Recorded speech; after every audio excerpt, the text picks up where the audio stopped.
Saludos y bienvenidos, aquí estamos en Mangas Verdes. Esta semana nos acercamos también para contaros todo lo relacionado con el medio ambiente, con la naturaleza y con las energías renovables, con el agua, con la biodiversidad, con los asuntos que habitualmente tenemos encima de la mesa en nuestra carpeta. Nunca nos da tiempo a hablar de todo lo que queremos, pero por lo menos de algunas cosillas sí, de lo que es más novedoso y de lo que esta semana puede interesarnos especialmente. Lo hacemos en Mangas Verdes, en marcha gracias a Cygnus, reciclando neumáticos en pantallas acústicas, suelos de seguridad, parques infantiles, balsas de almacenamiento, mezclas bituminosas y muchos más usos. Descúbrelos en cygnus.es y descubre Mangas Verdes hoy con la realización técnica de Esteban Novillo. En nombre de la redacción os saluda Pedro Palomay. Viajando con Renato Urguat. Un minuto, un humedal.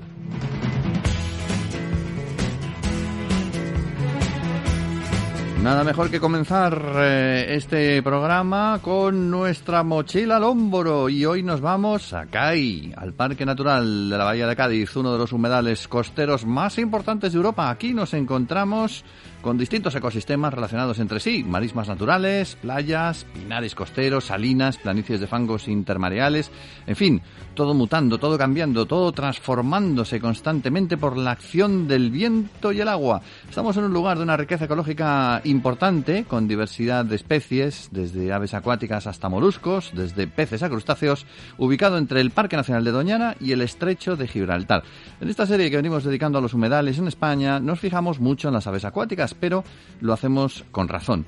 En este caso nos encontramos con el sitio donde nidifican, descansan y se alimentan unas 200 especies, con una población estimada habitual de más de 50.000 ejemplares, desde correlimos y chorlitejos hasta silbones, sarretas, charranes, flamencos, cormoranes, tarros blancos o cernícalos.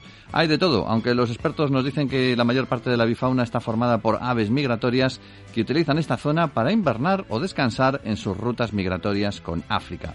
También podemos hablar de otras especies que hay en la zona, como los anfibios. Ahí vamos a encontrar gallipatos, sapillos moteados y pintojos o tridones pigmeos, entre otras especies. O los peces, anguilas, barbos, bogas, sábalos, o los mamíferos, comadrejas, murciélagos, jinetas, musarañas, tejones, meloncillos, en fin, ahí tenemos de todo. El parque fue declarado como tal en julio de 1989 y posteriormente fue incluido en la lista de humedales Ramsar, además de la red Natura como CEC, CEPA y LIC, o sea, como zona de especial conservación, de protección de aves y de importancia comunitaria respectivamente. Este parque se extiende sobre una superficie de unas 10.500 hectáreas en el término municipal de Cádiz ciudad, pero también en los de San Fernando, Chiclana, Puerto Real y el puerto de Santa María, y según los que saben, conformó su configuración a lo largo de milenios por la acción del mar, el viento y el río Guadalete. Para hacernos una idea de la importancia que tiene, hay que decir que más o menos la mitad del término municipal de Cádiz es superficie protegida como este parque natural. Los espacios de mayor interés y valor ecológico pues son variados. Están desde el cordón dunar y la playa de la Cortadura hasta las salinas de la Dolores, Roquetas y San Félix, las planicies intermareales del Saco interno de la bahía, la charca estacional de la Gallega, el caño del río Arillo, en fin, el Parque Natural de la Bahía de Cádiz.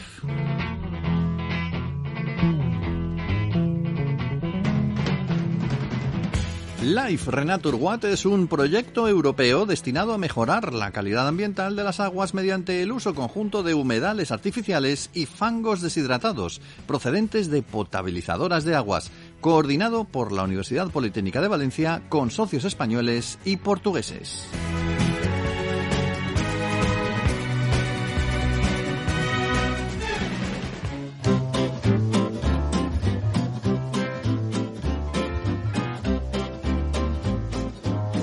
Vive en verde con Mangas Verdes.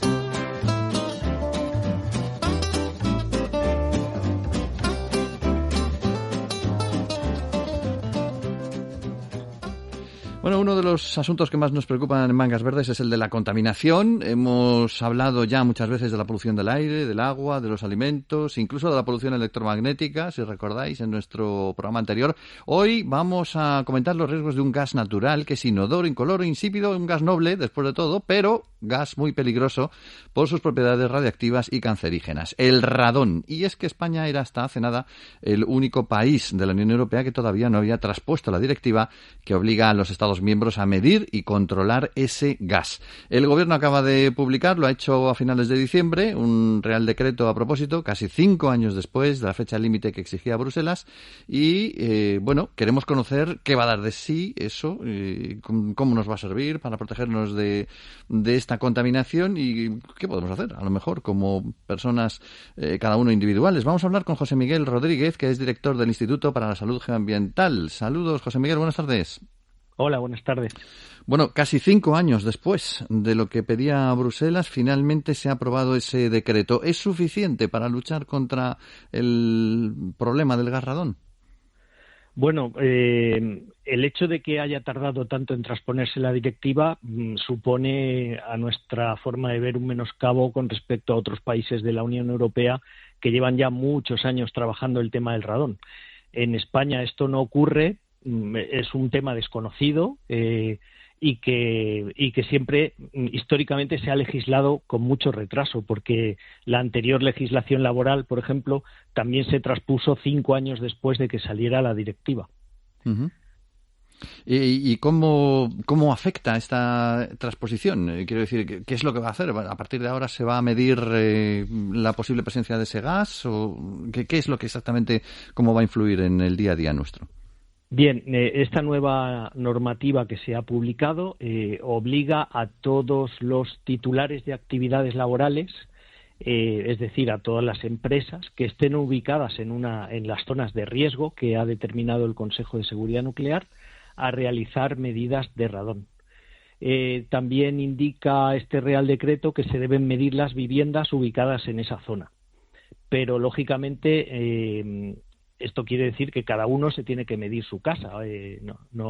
Esto no quiere decir que el Estado vaya a medir a nadie, sino que cada uno se deberá medir su casa o su centro de trabajo para conocer si está expuesto a este gas. ¿Y cómo sabemos si estamos en una zona peligrosa, una zona que puede estar polucionada por este gas? Bueno, el Consejo de Seguridad Nuclear tiene que publicar un listado de municipios que están en zona de riesgo. Ahora mismo tiene publicado unos mapas de zonas de actuación prioritaria, pero son unos mapas que, por la tecnología que utilizan, son difíciles de consultar a nivel municipal y tendrán, entiendo, que publicar una instrucción técnica con un listado de mapas. Luego, otra forma, en nuestra página web vivesinradon.org tenemos unos mapas publicados que vienen tanto las zonas de riesgo o las zonas de más riesgo. También tenemos publicado un mapa en las que el código técnico de la edificación exige unas normativas especiales para que se construya de forma que ese gas no pueda entrar dentro de las viviendas. Y bueno, una vez consultada la zona, si uno vive en una zona de riesgo, lo ideal es que haga una medida acreditada de radón. Y pongo entre comillas acreditada porque es la que establece la ley, la que es válida, la que tiene además más fiabilidad. Y lo digo porque, todos somos muy tendentes a irnos a un marketplace y comprar un aparatito para medir el radón, y luego resulta que la medida que nos da no es una medida acreditada.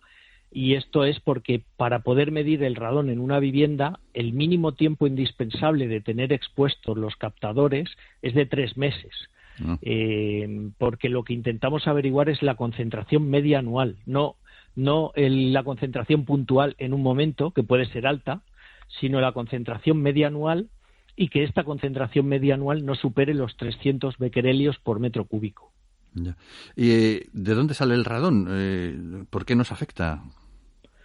Pues el radón viene de la cadena de descomposición del uranio. En esa cadena de descomposición aparece el radio, y de ese radio aparece el radón, que la particularidad que tiene es que es gas durante un tiempo determinado, unos 3,8 días, es un gas. Mientras el radón además se está descomponiendo, se descompone en otros elementos que también son radioactivos, como el polonio, el bismuto, el plomo, y es peligroso porque lo respiramos. Al respirarlo, en su descomposición radioactiva, esas otras partículas sólidas se depositan en el tracto respiratorio y es la segunda causa de cáncer de pulmón, según la Organización Mundial de la Salud. Está clasificado como cancerígeno de grupo 1 desde 1988. Y bueno, se conoce y se han hecho avisos desde el año 1990, que es la primera recomendación de la Unión Europea que España ignoró totalmente. ¿No tiene nada que ver la aparición del radón con que sea en una zona urbana o en una zona rural? ¿O sí? No, tiene que ver con el subsuelo, con los materiales que haya en el subsuelo. Donde haya subsuelos, sustratos geológicos donde la concentración de uranio sea más alta, como es el caso de las zonas graníticas o algunas zonas de pizarras, en esos lugares habrá más probabilidad de encontrar niveles altos de radón. Uh-huh. Pero el problema del radón, aparte de que tenga un origen geológico, el principal problema no es el radón en sí, sino el cómo se ha construido sin tener en cuenta el radón, porque uno puede tener una vivienda ubicada en un lugar de alto riesgo de radón y en cambio la vivienda no tener radón porque está bien construida, y viceversa. Uno puede vivir en una zona en que el contenido de radón sea muy pequeño en el subsuelo, pero en cambio su casa acumular concentraciones altas de radón. Por lo tanto, no podemos nunca descartar una zona en función de los mapas. Quiere decir, en Europa, en el círculo de gente que trabajamos en el radón, lo que solemos decir es que si no se mide, no se sabe. Ya. ¿Hay algunas partes de Europa que tienen mayor riesgo que otras, o es toda Europa la que tiene este problema? Bueno, es un problema no solo europeo, sino a nivel mundial. Estados Unidos, que fue donde se descubrió, también tiene varios estados con niveles altísimos de radón. Y en Europa, lógicamente, hay países que tienen un problema, digamos, mayor que nosotros, España, que podemos acotar un poco más las zonas, como son Noruega, Suecia, algunos países de la parte del este de Europa. Casi en todos los países hay problema. También en Francia hay diferentes regiones en las que las concentraciones de radón son más altas, en Italia también, prácticamente en todo el mundo, porque al final el uranio está en toda la corteza terrestre. Uh-huh.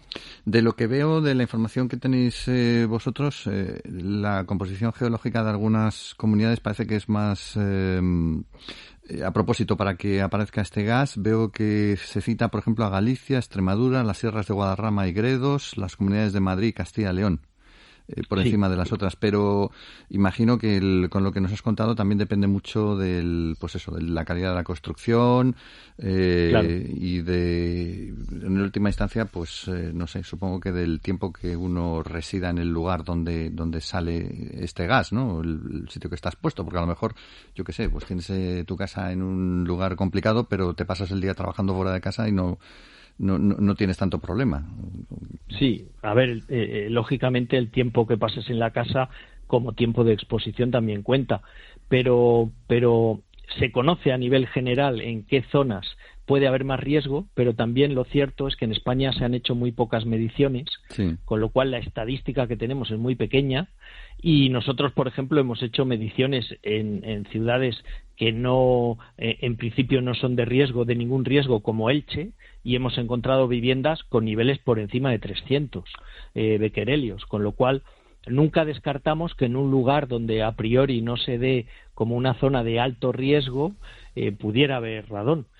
Y luego también hay que tener en cuenta que el nivel que se ha fijado como nivel de referencia son 300 becquerelios, mientras que la Organización Mundial de la Salud recomienda que los países fijen niveles de referencia de 100. Con lo cual, si ahora en España decidiéramos que el nivel de referencia que vamos a fijar es de 100, prácticamente toda la península ibérica tiene niveles de 100 en algunos lugares, con lo cual la zona de actuación sería muchísimo mayor. Y quizá esta sea la razón por la que se ha optado por ese nivel de 300 y no hemos empezado en un nivel más adecuado como el que recomienda la OMS de 100, quizá porque no tenemos experiencia, se provocaría un maremoto de pánico en la población. Y entonces, bueno, empezamos a andar con 300, como han hecho otros países hace 10 o 15 años, y vamos avanzando en en el sentido de la información a la población, que es fundamental y que no se ha hecho, en la formación de los profesionales, que tampoco se ha hecho, y que luego las personas sean conscientes de que es un riesgo para su salud. Yo a veces digo que con el radón es como tener una vacuna contra el cáncer de pulmón y no utilizarla. Pues es un poco así, ¿no? Uh-huh. ¿Quién se encarga de fijar ese margen de los becquerelios? Pues en el caso de la directiva europea, pues ha sido la Unión Europea la que ha decidido que sea 300 becquerelios, y esa directiva se transpone a los diferentes países que componemos la Unión Europea. Lo que es cierto es que otros países que ya llevan muchos años, que llevan trabajando el tema, porque empezaron en el año 90 con la primera recomendación, como Reino Unido, Irlanda, Suecia, países que llevan muchos años trabajando el radón, ya tienen fijados niveles por debajo de 300, concretamente 200 becquerelios como nivel de referencia máximo, y apuntan a que en un par de años su nivel de referencia será de 100. Porque cuando tú fijas normas constructivas y construyes todas las viviendas con esos criterios, es muy fácil que en una vivienda no se superen los 100 becquerelios. Uh-huh. Y cuando hablas de formación, que hay profesionales que no están formados, ¿quién es necesario que sea formado? ¿La gente de las constructoras o quién? Sí, gente de constructoras, arquitectos. Hay un desconocimiento increíble de lo que es el radón y de cómo se mide, y de hecho, por ejemplo, hay un código técnico y se está aplicando pues de aquella manera. En muchos casos estamos viendo obras que incluyen en el proyecto técnico esa normativa nueva, y en cambio el constructor pues no la cumple porque no lo entiende, no sabe. No hay una inspección como hay en otros países, que un inspector municipal, un arquitecto, pues un inspector que vigilara que esas normas se están cumpliendo, y ahora mismo pues digamos que cada uno está haciendo un poco lo que le parece, ¿no?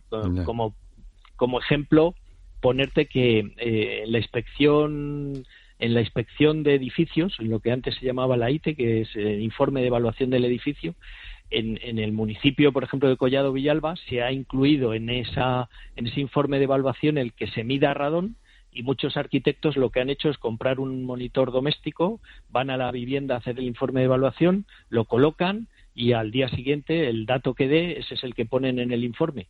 Eso es del todo incorrecto, además del todo falso, porque el dato de radón de un día no tiene ningún valor, y eso se está haciendo por falta de formación y de información también. Sí, es lo que comentabas, que necesitas unos 3 meses, ¿no?, para recoger una media. Mínimo 3 meses. Lo ideal sería la medida hacerla durante un año. Lo que se ha ido consiguiendo con los laboratorios, con la acreditación ISO 17025, es conseguir que con 3 meses la incertidumbre de la medida sea muy pequeña. Vale. Pero hay que tener en cuenta que el radón en una vivienda fluctúa, y hay días que puedes tener picos muy altos de radón, pero luego hay muchos otros días que el radón es muy bajo. Entonces, si tú tomas la medida solo los días en que hay un pico de exhalación de radón, por las condiciones atmosféricas, por el tiempo, la temperatura, todas las variables que influyen, pues si tomas ese dato como bueno, estás equivocándote, porque no es el dato real. Vale, en la web vuestra se puede encontrar más información, supongo, ¿no? En la web nuestra, vivesinradon.org, y en la de saludgeoambiental.org hay muchísima información, legislación. Tenemos el canal de YouTube, también hay vídeos llevamos 2 años celebrando un Congreso Nacional de Radón, con ponencias de científicos de todas las áreas implicadas, y hay muchísima información, y luego tenemos el teléfono donde atendemos de forma personal a cualquier persona interesada. Uh-huh. Muchas gracias, José Miguel Rodríguez. Seguimos hablando del asunto porque me parece interesante, y vamos a ver si conseguimos entre todos concienciar un poco a la gente sobre este tipo de contaminación también. Muchas gracias por la divulgación. Un saludo. Mangas Verdes. Reflexiona.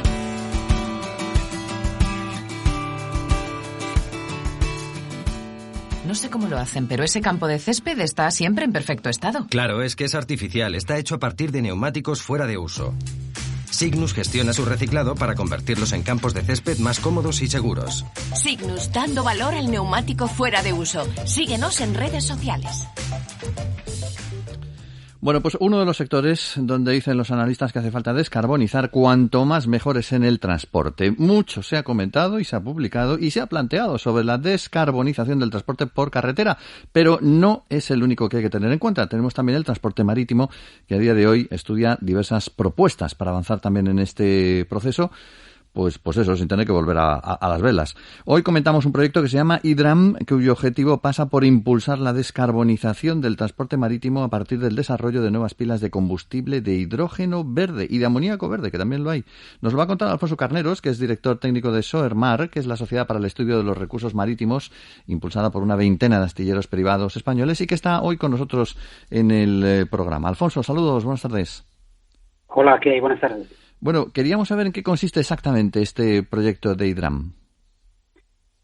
Pues bien, voy a tratar de simplificarlo porque es un proyecto bastante amplio, bastante complejo, que dará lugar a una serie de patentes, pero bueno, voy a tratar de sintetizarlo y hacerlo, digamos, sencillo, ¿no? Uh-huh. Como comentabas, el proyecto Hidram, bueno, pues busca ayudar a la descarbonización del transporte marítimo gracias a la utilización de combustible que generen cero emisiones, ¿no?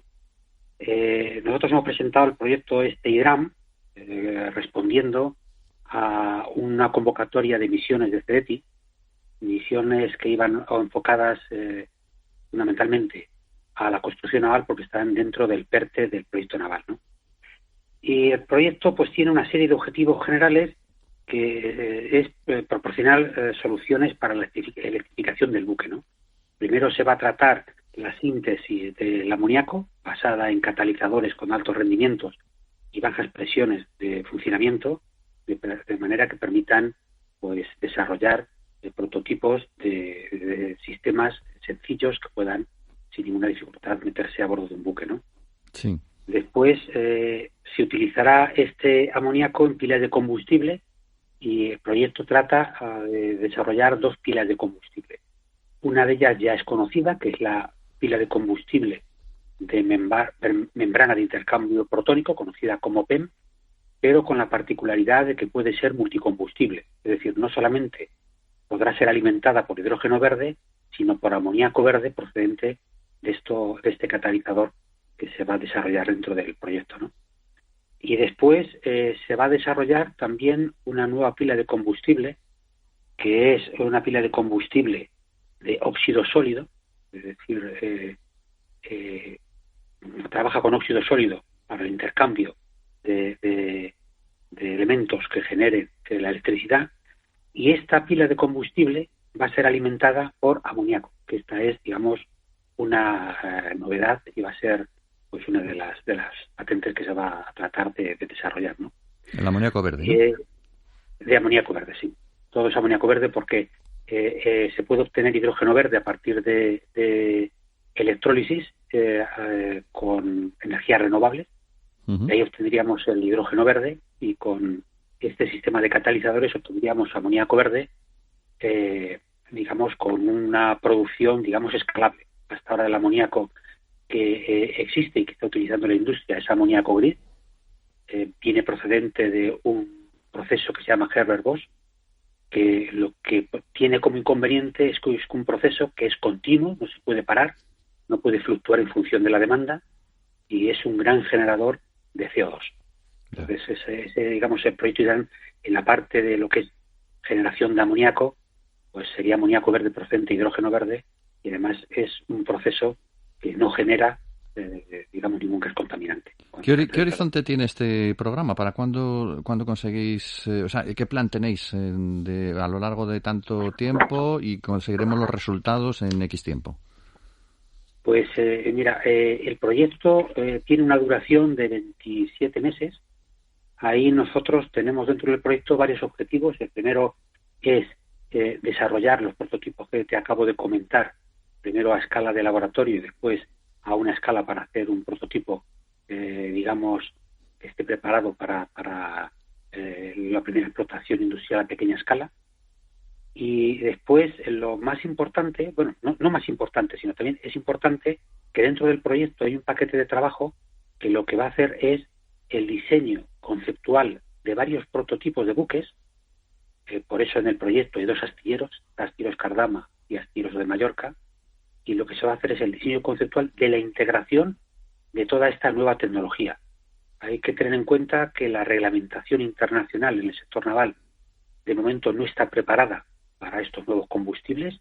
Sí hay guías, sí hay recomendaciones, sí nos obligan a buscar soluciones que tengan, digamos, una seguridad equivalente a lo que puede ser el gas natural licuado, pero no hay reglamentación específica para la utilización de hidrógeno y amoníaco, ¿no? Entonces, bueno, pues este es un hándicap que tienen los astilleros, la integración dentro de este proyecto de estas nuevas soluciones dentro de 2 prototipos y, digamos, colaborar con las sociedades de clasificación y sentar las bases para unas futuras guías que permitan la aplicación industrial en cualquier tipo de barco, sea de nueva construcción o sea de retrofitting, para actualizar sus equipos de propulsión.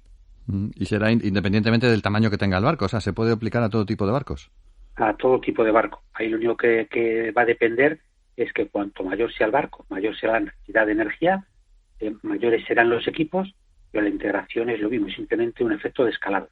Ya. También se va a proporcionar, lo que va a ser un resultado de este proyecto, un entregable, una herramienta que estará a disposición de todos los astilleros que conforman SOARMAR, que son 18 astilleros privados, medianos y pequeños, y va a ser una herramienta que va a permitir el escalado a cualquier tipo de barco ya a nivel de oferta. Es decir, quiere un armador y quiere una propulsión diésel eléctrica, y entonces los astilleros con esta herramienta de escalado lo que le pueden proponer es, en vez de ser diésel eléctrica, que tenga la propulsión basada en hidrógeno o en amoníaco o en la mezcla de los dos, porque las pilas van a ser duales, y esa herramienta va a permitir decirle al astillero y decirle al armador qué coste va a tener en su instalación, qué volumen va a necesitar, qué energía va a suministrar y qué potencia se necesitan las pilas, con lo cual hay un primer encaje para poder convencer al armador para la instalación de estos nuevos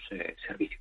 Entonces, yo creo que es una herramienta que va a ser muy útil para los astilleros para dinamizar y potenciar la utilización de estas nuevas energías no contaminantes. Creo que es una propuesta muy interesante que también vamos a ir siguiendo a lo largo del tiempo. Alfonso Carneros es director técnico de SOARMAR. Muchas gracias por habernos acompañado hoy en el programa. Muy bien, gracias a ustedes.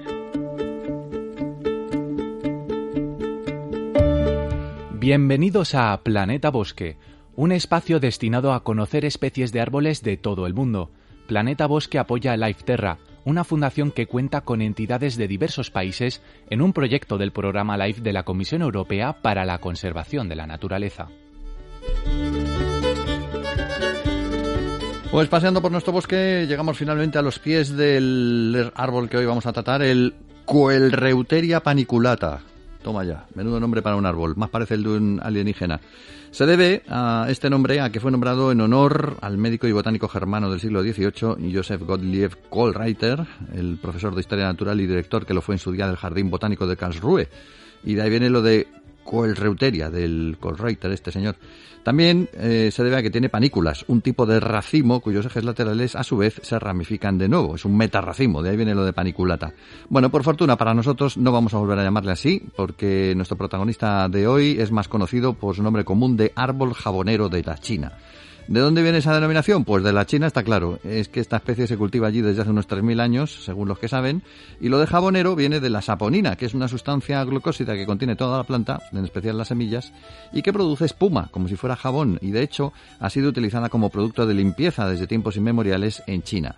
Las flores del jabonero también se han usado para obtener tintes, incluso por sus propiedades medicinales, y en épocas de hambruna sus hojas han llegado a servir de alimento. Así que es un árbol muy completito. El jabonero es una especie de crecimiento un tanto irregular cuando es joven, de aire más bien desgarbado, pero luego ya de maduro se endereza, y aunque no es muy grande, suele llegar más o menos hasta los 7 metros de alto, su copa puede desplegarse en un diámetro de hasta 12 metros.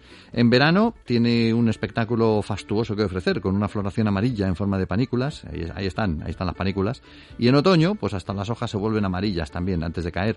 Tiene otro nombre, el árbol de los farolillos. Eso es porque en invierno ofrece frutos en forma de cápsulas cónicas, bombas de farolillos. Y bueno, que a los chinos les gustan mucho los farolillos, así que... Bueno, aunque le gusta el pleno sol, al jabonero hay que decir que es un árbol que soporta un frío intenso, hasta 29 grados bajo cero, y resiste bien también la sequía y la contaminación. Además, aguanta los suelos profundos, pobres y arenosos, incluso calizos. Es un buen candidato para sobrevivir en áreas urbanas. Por eso se le cultiva como ornamental en regiones de zonas templadas de todo el mundo. Plantar, geolocalizar, educar, crear comunidad. Si quieres hacer algo eficaz en favor del medio ambiente, súmate al Lifeterra, uno de los proyectos más importantes diseñado en la Unión Europea para reforestar nuestro continente. Aprende más en www.lifeterra.eu.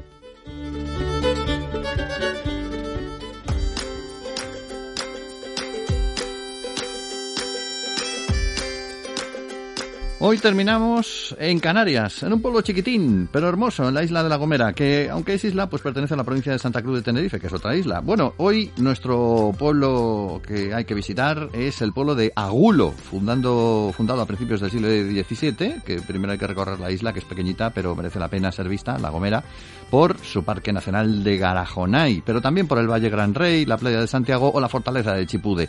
Y ya dentro de Agulo, pues no nos perdamos la iglesia de San Marcos Evangelista, en el estilo neogótico tradicional de todo el archipiélago canario, los restos del antiguo pescante, la casa natal del muralista José Aguiar, que no solo ofrece una galería de arte con sus obras, sino una exposición de tradiciones y costumbres gomeras, o el espectacular mirador de Abrante, que es de cristal y que se adentra en el vacío a más de 600 metros de altura, o sea, no apto para aficionados al vértigo.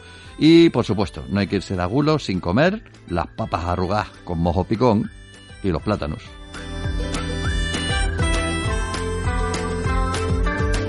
Mangas Verdes en marcha gracias a Signus, utilizando materiales reciclados del neumático en lugar de recursos naturales. Descúbrelo en signus.es. Hoy hemos contado con la realización técnica de Esteban Novillo. En nombre de todo el equipo de la plataforma medioambiental de la Agencia EFE, os habló Pedro Pablo May. Volvemos la semana que viene. Hasta entonces.